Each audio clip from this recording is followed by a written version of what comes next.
नमस्कार, स्वागत है आपका जी बिहार झारखंड में। आपके साथ मैं हूं अभिषेक कात्यायन। खबर बिहार देखेंगे और उसमें बिहार से जुड़ी तमाम खबरें। विधानसभा चुनाव से पहले वोटर लिस्ट के स्पेशल इंटेंसिव रिवीजन को लेकर सूबे की सियासत गरमाई हुई है। इस मसले को लेकर इंडिया ब्लॉक के निशाने पर एनडीए सरकार के साथ साथ इलेक्शन कमीशन भी है। नेता प्रतिपक्ष तेजस्वी यादव ने आशंका जताई है कि एसआईआर यानी स्पेशल इंटेंसिव रिवीजन का असर चुनाव के परिणाम पर पड़ सकता है। 2020 के चुनाव में जिस तरह 35 सीटों पर 12 वोट से लेकर 3200 वोट के अंतर से हार जीत हुई थी, वैसे में इस बार 1% वोट से भी खेला हो जाएगा। तेजस्वी ने इस आशंका के साथ बीजेपी को घेरा तो बीजेपी ने इस पर पलटवार किया। 243 सीट्स में बांटते। बिहार में स्पेशल इंटेंसिव रिवीजन का काम जारी है। दावा तो यहां तक किया गया है कि 80% से ज्यादा फॉर्म भरे जा चुके हैं, लेकिन इस दावे पर नेता प्रतिपक्ष तेजस्वी यादव ने सवाल उठाया और इस एसआईआर को नाम काटने की संगठित साजिश करार दिया है।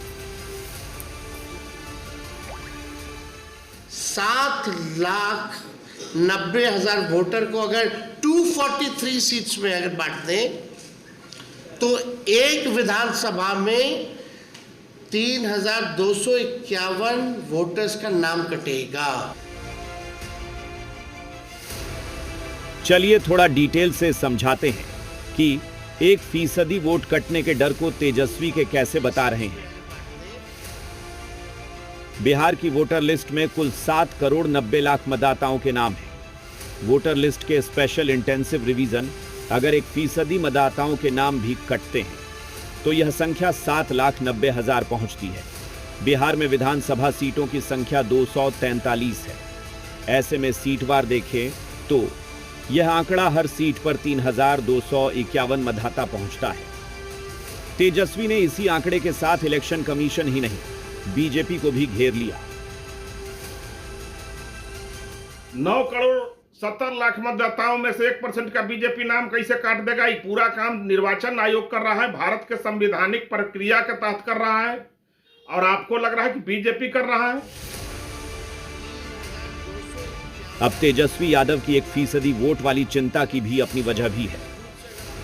दरअसल 2020 विधानसभा चुनाव में बिहार की 243 सीट में से कुल 35 सीट ऐसी थी जिसमें हार जीत का अंतर 3,200 से कम रहा है। बिहार की हिलसा सीट से आरजेडी के शक्ति सिंह यादव को मात्र 12 वोट से हार का सामना करना पड़ा।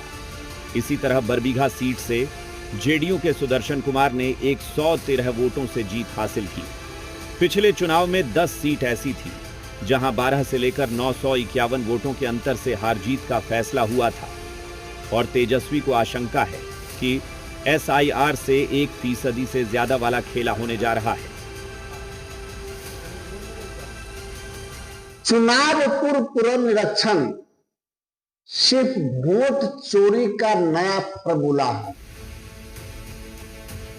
उधर दावा तो यह भी किया जा रहा है कि एसआईआर के दौरान विदेशी नागरिकों की पहचान हुई है, लेकिन इस दावे पर भी सवाल उठाए जा रहे हैं।